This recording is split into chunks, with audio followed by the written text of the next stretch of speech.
존경하고 사랑하는 도민 여러분, 그리고 교육과정 여러분, 최지로 의장님을 비롯한 선배 동료 의원 여러분, 그리고 전북도정과 교육행정의 열과성을 다하고 계시는 김한주 도지사님과 김승환 교육감님, 남원, 임시, 순창, 무주, 진안, 장수 출신 김정호 교육원입니다.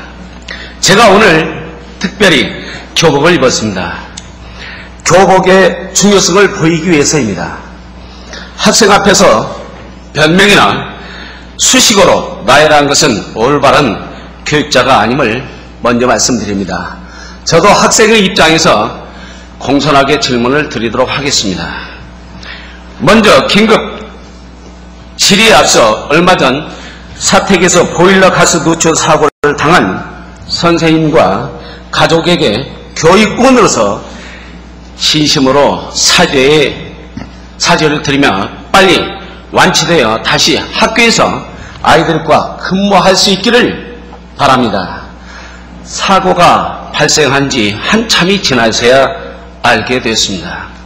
그러한 사실을 언론을 통해서 알았다는 것이 정말 부끄럽고 쥐구멍이라도 있으면 숨고 싶은 심정입니다. 질문 드리겠습니다.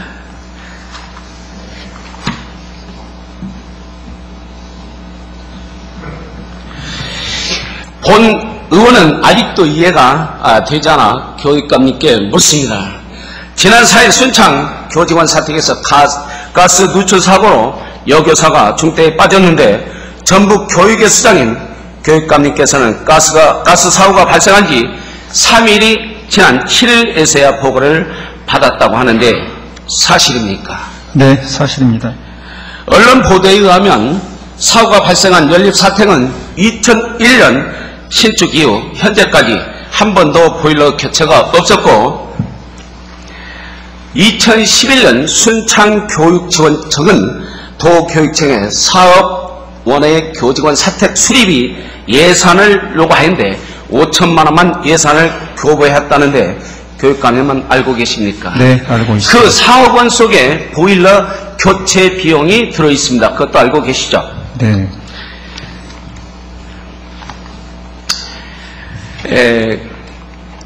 기타 사택에 관한 질의사항은 교육상임위원회에서 질의하도록 하겠습니다.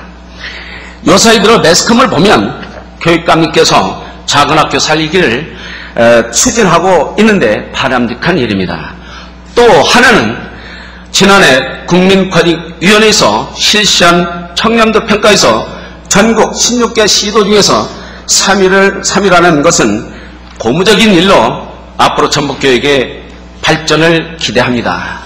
반면에 전북 도정과 도교육청의 교육행정을 볼 때 비교되는 일이 한두 가지가 아닐 때마다 참으로 가슴 아픈 일이 아닐 수 없음을 느끼지만 그동안 이제나 저제나 했지만 도청은 중앙정부의 일자리 창출과 기업 유치를 위해서 도지사님이야 전 직원이 발로 뛰면서 노력을 하지만 도교육청은 교육과학기술과 갈등, 분쟁, 법적 다툼만 일으키고 있으니 교육을 책임지는 한 사람으로서 가슴이 터질 뿐입니다. 옛말에 우는 아기에게 떡 하나 더 준다는 말이 있는데 2011년 교과부에서 특별교부금을 전북교육청만 제외됐을 때 본 의원이 교과부를 8월 25일 방문하여 고래 싸움은 싸움이지 왜 학생들이 피해를 봐야 하느냐고 항의 겸 사정을 하였습니다. 도교육청에서는 시간이 지나면 언젠가는 줄 터이니 기다리지 뭐 라는 말도 있었습니다.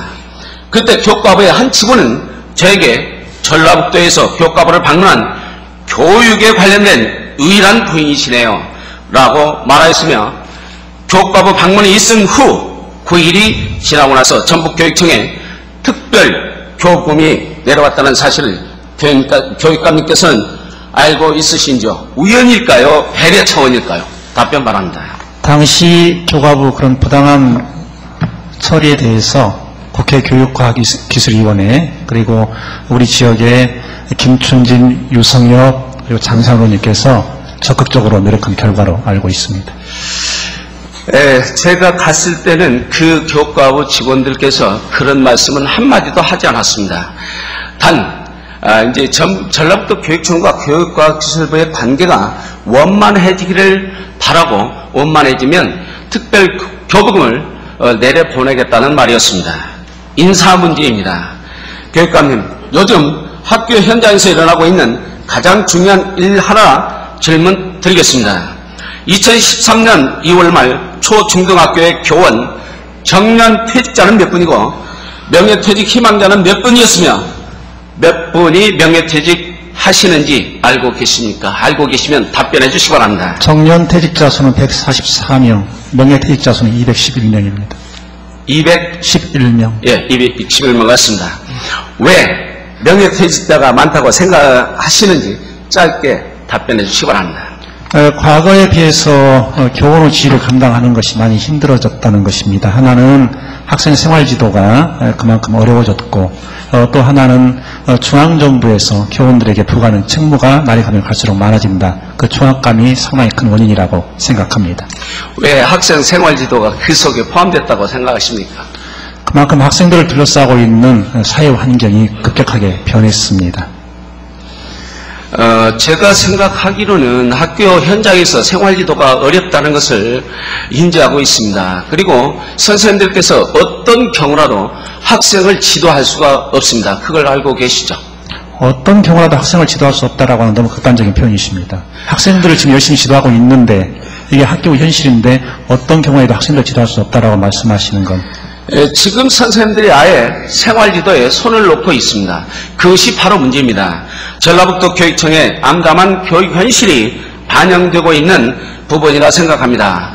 교육감님의 철학으로 전북 교육을 움직이기보다는 어느 단체의 교육에 대한 이념으로 전북 교육이 움직이고 있으니 명예퇴직자가 증가한다고 본인은 생각하고 있습니다. 뜻을 같이 하시겠습니까? 어느 단체의 사주지 된다고 말씀하시는 것은 그건 저 자신에 대한 명예훼손입니다. 명백한 허위사실이고요. 그리고 기왕이면 의원님이시니까 이 자리에서 그 단체가 어느 단체인지 일단 특정해서 말씀해 주시면 제가 참고할 수 있겠습니다. 어느 특정 단체라고 제가 말씀 안 드려도 교육감님은 알고 계시지 않습니까?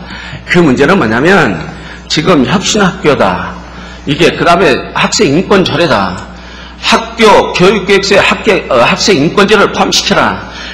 교감쌤을 문서수발자로 해라. 교무회의를 의결기구화로 해라. 그러니 선생님들께서 힘들 수밖에 없죠. 그러니까 명예퇴직자가 늘어날 수밖에 없다고 본인은 생각합니다. 지금 의원님께서 이 질문을 모두에서 교육감이 하는 것으로서 농어촌 작은학교 살리기는 잘하는 정책이다 이렇게 말씀하셨지 않습니까? 그런데 방금 말씀에서는 혁신학교를 비판하고 계십니다. 농어촌학교 희망찾기 핵심 사업이 혁신학교입니다, 의원님. 농어촌 학교만 혁신학교가 있는 거 아니잖아요. 아니, 그게 아니고요. 농어촌 학교 살리기 여러 가지 사업이 있지만 그중에서 핵심 정책이 혁신학교 정책이다 이 말씀입니다. 혁신학교라는 이름을 걸고 주민등록법 위반, 학급법 위반, 그것을 제가 거론하지 않으려고 했습니다. 그런데 교육감님께서 지금 법을 가장 잘 알으시는데 주민등록법 위반까지 하면서 혁신학교를 자꾸 강조하시면 제가 더 깊이 질문할 수 있잖아요. 그냥 여기 넘어가도록 하겠습니다. 다음은 훈장에 대해서 말씀드리겠습니다. 이게 제가 2010년도에 정년하면서 36년 동안 교직을 마치면서 받은 훈장입니다. 그런데 지금 전라북도 교육청, 교장, 교육장이 정년퇴임하면서 훈장을 받지 못한 분이 있습니다. 몇 분인지 알고 계시죠? 교육장 2분, 교장 3분입니다. 그러면 이 훈장은 30년, 40년 교직생활에서 마지막 남는 것이 하나의 훈장입니다. 훈장은 공무원들에게 있어서 명예입니다. 그리고 가보로 여겨집니다. 무사히 공무원으로서 정년을 하였다는 징표가 바로 이 훈장입니다. 공무원으로 재직할 당시에 잘못을 저질렀으면 훈장을 주지 않습니다. 그런데 그렇지 않은 상태에서 도교육청의 행정 잘못으로 훈장을 받지 못한 분이 5분이나 있습니다. 도교육청 행정 잘못이 아니고 교과부의 행정 잘못입니다. 그렇게 말씀하시는데요. 그러면 교육감님께서 그렇게 말씀하시는데 문제는 뭐냐면 학교 폭력에 대해서 학생생활기록부에 기재를 하지 않아 교육감에서 몇 차례에 걸쳐 징계 의견을 요구했는데 몇 차례인지 알고 계십니까? 5차례입니다. 5차례요. 근데 그때마다 교육감에서 특별징계위원회에서 교육국장님, 교육장님 등 19분에 대한 출석 통지를 요구할 때마다 범죄자가 아닌데 출장이라는 핑계를 대면서 피해 다녀야 했다는 현실입니다. 아니면 도교육청에서 교육과학기술부에서 내려가니 자리를 피해라 이렇게 미리 말씀을 해주신 거라고 저는 생각하는데 교육감님은 어떤 생각이신가요? 예를 들어서 법원에서 소송 당사자에게 출석 요구서를 발송했을 때 그걸 수정 못하게 되면 법원 게시판에 공고를 합니다. 공무원의 경우에는 교육감님 범죄자가 아니니까요. 당연히 교육과학기술부 징계위원회에 조사를 받아야죠. 그리고 그분들의 실질적인 잘잘못을 이야기를 해 주셔야지 되는데 그렇지 않는 상태이기 때문에 지금도 그분들이 2월 말에 명예퇴직하는데 훈장을 못 받잖아요. 그분들이 출장을 핑계로 한 게 아니고요. 출장 사유가 발생해서 출장을 한 겁니다. 그러면 19분이 다 출장 사유가 발생했다고 말씀하시겠습니까? 네, 그렇습니다. 그렇게 말씀하시면 곤란하죠. 그 중에 19분 중에 한두 분이라도 출장 갈 이유가 없는데 출장을 만들어서라도 갈 수 있죠. 그 자리를 피하기 위해서요. 그것 때문에 교육과학기술부에서 문제를 삼고 있습니다.